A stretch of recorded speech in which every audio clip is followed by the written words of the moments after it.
Hello everyone, আসসালামু আলাইকুম। Welcome to Tisha's creative tales. আজ আমি আর্ট করতে বসেছি। ভেবেছি আমি আর্ট করব আর ভিডিও করব। কিছু নিয়ে আর্ট করতে বসেছি। আমি আমার করা কিছু পেন্টিংগুলো দেখিয়ে নি। এটা আমি পেজে আপলোড করিনি, কিন্তু এটা করার ভিডিও করেছিলাম। এটা ভালো হয়নি, সেই জন্য আমি আমার পেজে আপলোড করিনি। এরপরে আসছে যে শাপলা কাটা, এটা পেজে আপলোড করেছি। এখানে কি লেখা?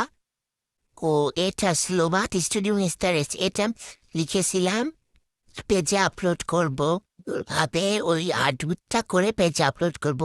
এটার ছবি আমি আমার পেজে আপলোড করেছিলাম।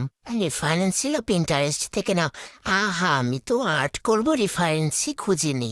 সাথে কি এমন হয়, আর্ট করব কিন্তু আমি এখন রেফারেন্সই খুঁজিনি। থাক, আবার আরেকদিন আবার আর্ট করতে বসবো। Bye bye every